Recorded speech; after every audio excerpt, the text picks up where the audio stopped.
Hello అండి, నమస్తే. ఇప్పుడు మాట్లాడే టాపిక్ వచ్చేసి నిన్న జరిగినటువంటి క్యాబినెట్ కమిటీ అండ్ పొలిటికల్ అఫైర్స్లో యూనియన్ క్యాబినెట్ ఒక ఇంపార్టెంట్ డెసిషన్ తీసుకుంది. అదేంటి అంటే అప్కమింగ్ సెన్సస్ ఏదైతే ఉందో ఆ సెన్సస్తో పాటు కాస్ట్ సెన్సస్ని కూడా కండక్ట్ చేయాలని ఒక డెసిషన్ అయితే యూనియన్ క్యాబినెట్ అయితే ఒక డెసిషన్ తీసుకుంది. దీని వెనకాల రెండు చాలా ప్రధానమైన రీజన్స్ ఉన్నాయి. ఒకటి, పహల్గామ్ దాడి జరిగిన తర్వాత, ఉగ్రవాదుల దాడి జరిగిన తర్వాత దాని నుంచి నేషనల్ అటెన్షన్ కంప్లీట్గా పక్కకు తప్పించాలా, పాకిస్తాన్ మీద యుద్ధం చేసేదానికి ఒక రకంగా ముందుకు అడుగు వేస్తున్న క్రమంలో విదేశాల నుంచి వస్తున్నటువంటి వ్యక్తుడి ఏదైతే Pakistan as well as India రెండు దేశాల మీద సంయమనం పాటించండి, యుద్ధ వాతావరణాన్ని తీసుకురావద్దనేసి both Pakistan as well as India మీద విదేశాల నుంచి చాలా పెద్ద మొత్తంలో ఒత్తిడి ఉన్న క్రమంలో ఎట్టి పరిస్థితుల్లో దేశంలో ప్రజల యొక్క అటెన్షన్ని కంప్లీట్గా డైవర్ట్ చేయాలంటే ఏదో ఒక అంశాన్ని లేవనెత్తాలనుకున్నారు. అది కొత్తగా తీసుకొచ్చిన గత కొన్ని సంవత్సరాలుగా Congress party leader of opposition Rahul Gandhi గారు అండ్ ఇండియా బ్లాక్కి సంబంధించినటువంటి అపోజిషన్ పార్టీలు చాలా పెద్ద మొత్తంలో క్యాస్ట్ సెన్సస్ని కండక్ట్ చేయాలి, క్యాస్ట్ సెన్సస్ కోసం గవర్నమెంట్ ఆఫ్ ఇండియా ముందుకు రావాలని పెద్ద మొత్తంలో పట్టుబట్టినా కానీ గత 4 సంవత్సరాలుగా ముందుకు రాని కేంద్ర ప్రభుత్వం, మరీ ముఖ్యంగా BJP party all of a sudden నిన్న క్యాబినెట్ కమిటీ అండ్ పొలిటికల్ అఫైర్స్లో ఈ డెసిషన్ తీసుకోవడం ఏదైతే ఉందో అందరినీ దేశం మొత్తాన్ని కూడా ఒక షాక్లోకి నెట్టే ప్రయత్నం చేసింది. అండ్ మనం చూసుకున్నట్లయితే పర్టికులర్గా cabinet committee and political affairs ఈ డెసిషన్ తీసుకున్న తర్వాత నేషన్ వైడ్ చర్చ మొత్తం పహల్గామ్ దాడి దగ్గర నుంచి straight away came towards OBC caste census. So ఈ ఓబీసీ క్యాస్ట్ సెన్సస్ అనేది చాలా ట్రాన్స్పరెంట్గా, చాలా రెస్పాన్సిబుల్గా చేస్తామనేసి కేంద్ర మంత్రి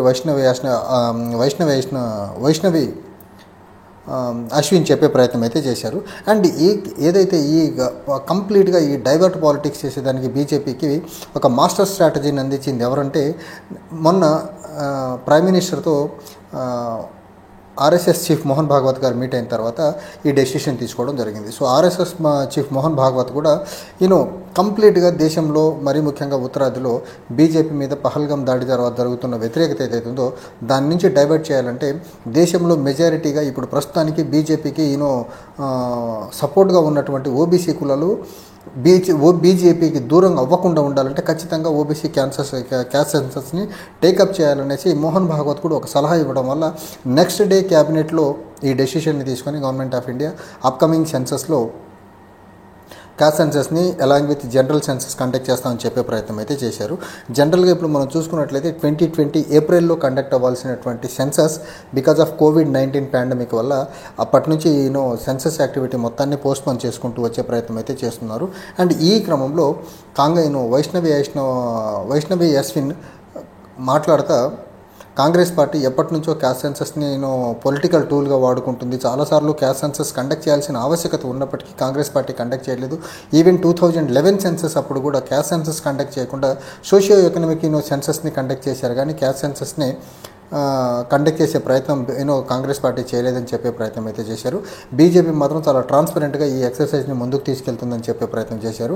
అండ్ ఏవైతే Karnataka, Telangana as well as Bihar లాంటి రాష్ట్రాలు ఇవి ఓబీసీ క్యాస్ట్ సెన్సస్ కండక్ట్ చేశామని చెప్తున్నాయి, కానీ ఇది ఓబీసీ సెన్సస్ కండక్ట్ చేయలేదు, జస్ట్ సర్వే మాత్రమే కండక్ట్ చేశారని చెప్పే ప్రయత్నం చేశారు. సెన్సస్ అనేది ఆర్టికల్ 246 ఎంట్రీ 16 ప్రకారం సెన్సస్ అనేది యూనియన్ లిస్ట్లో ఉన్నటువంటి సబ్జెక్ట్ కాబట్టి సెన్సస్ యాక్టివిటీని క్యారీ అవుట్ చేయాల్సినటువంటి బాధ్యత గవర్నమెంట్ ఆఫ్ ఇండియా, రాజ్యాంగబద్ధంగా గవర్నమెంట్ ఆఫ్ ఇండియా మీద ఉంది. కాబట్టి ఈ రాష్ట్రాలు ఏవైతే కండక్ట్ చేసినాయో ఈ సెన్సస్గా లేవు, ఓన్లీ సర్వేలు మాత్రమే కండక్ట్ చేశాయని చెప్పే ప్రయత్నం అయితే చేశారు. అండ్ ఇంకొక స్ట్రాటజీ, ఒకటి బీజేపీ పర్టికులర్లీ పహల్గామ్ దాడి నుంచి వస్తున్నటువంటి వ్యతిరేకత ఏదైతే ఉందో దాన్ని డైవర్ట్ చేయాలనేది ఒక ఆస్పెక్ట్ అయితే, రెండో ఆస్పెక్ట్ ఏంటంటే ఓబీసీ క్యాస్ట్ సెన్సస్ని ఈ పర్టికులర్ జంక్షన్లో ముందుకు తీసుకొచ్చేదానికి సెకండ్ రీజన్ లాంగ్ టర్మ్లో ఇమీడియట్గా పహల్గామ్ దాడి తర్వాత బీజేపీ మీద వస్తున్నటువంటి వ్యతిరేకతని కప్పిపుచ్చే ప్రయత్నం నెంబర్ 1.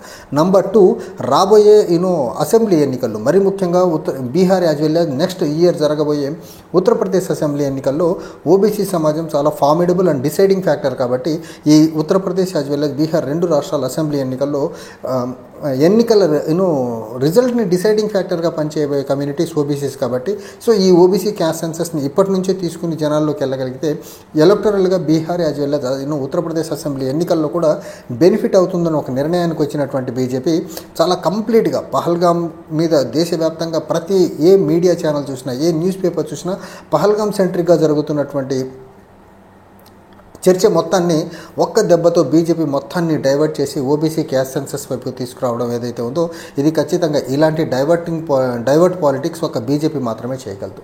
ఎందుకంటే పహల్గామ్ దాడి జరిగిన తర్వాత ప్రైమ్ మినిస్టర్ తన రెస్పాన్సిబిలిటీస్ నుంచి కంప్లీట్గా డీవియేట్ అయిపోయాడు, డైవర్ట్ అయిపోయాడు. ఆల్ పార్టీ మీటింగ్కి వెళ్ళలేదు. తర్వాత జమ్మూ అండ్ కాశ్మీర్ ముఖ్యమంత్రితో మాట్లాడే ప్రయత్నం చేయలేదు. ఎవరైతే చనిపోయిన వాళ్ళు కాకుండా గాయపడిన వాళ్ళని హాస్పిటల్కి వెళ్ళి పరామర్శించే పని చేయలేదు. హోంమంత్రి మీద ఎలాంటి యాక్షన్ తీసుకోలేదు.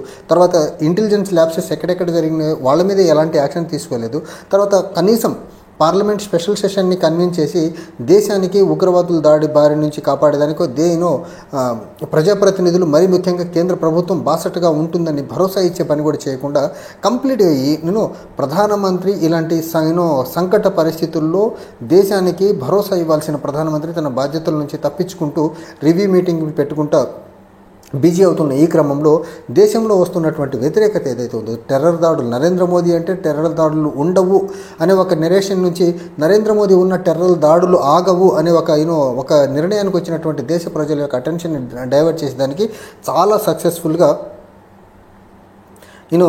ఓబీసీ క్యాస్ట్ సెన్సస్ని నెక్స్ట్ జనరల్ సెన్సస్తో కండక్ట్ చేస్తామని చెప్పేదాంతో ఒక్క దెబ్బతో పహల్గామ్ సెంట్రిక్గా జరుగుతున్నటువంటి చర్చ మొత్తాన్ని ఓబీసీ క్యాస్ట్ సెన్సస్ దగ్గరికి తీసుకొచ్చి కూర్చోబెట్టే ప్రయత్నం చేశారు.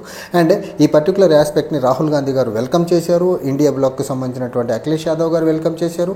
And majority of the political parties Congress పార్టీతో కలిసి పొత్తులో ఉన్నటువంటి పార్టీలు దీన్ని వెల్కమ్ చేసే at the same time Rahul Gandhi గారు ఇంకో డిమాండ్ పెట్టే ప్రయత్నం చేశారు. ఈ ఓబీసీ క్యాస్ట్ సెన్సస్కి ఏదైతే ఓబీసీ క్యాస్ట్ సెన్సస్ని స్పీడీ మేనర్లో టైం బౌండ్ మేనర్లో ఫినిష్ చేయాలి నెంబర్ 1.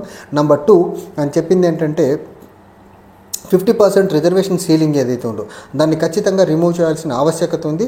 దాన్ని కూడా టైం బౌండ్ మేనర్లో ఓబీసీ క్యాస్ట్ సెన్సస్తో పాటు చేయాల్సిన ఆవశ్యకత గవర్నమెంట్ ఆఫ్ ఇండియా మీద ఉంది. సో ఈ రెండు పనులు టైం బౌండ్ మేనర్లో ఓబీసీ క్యాస్ట్ సెన్సస్ని కండక్ట్ చేయడం నెంబర్ 1. నెంబర్ 2 50% రిజర్వేషన్ సీలింగ్ని కూడా రిమూవ్ చేసేసి దీన్ని ట్రాన్స్పరెంట్ మేనర్లో ముందుకు తీసుకెళ్తే మాత్రమే బాగుంటుంది. ఓవరాల్గా ఇది ఇండియా కూటమి యొక్క విజయంగా చెప్పుకొచ్చే ప్రయత్నం Akhilesh Yadav as well as Rahul Gandhi గారు చెప్పే ప్రయత్నం అయితే చేశారు.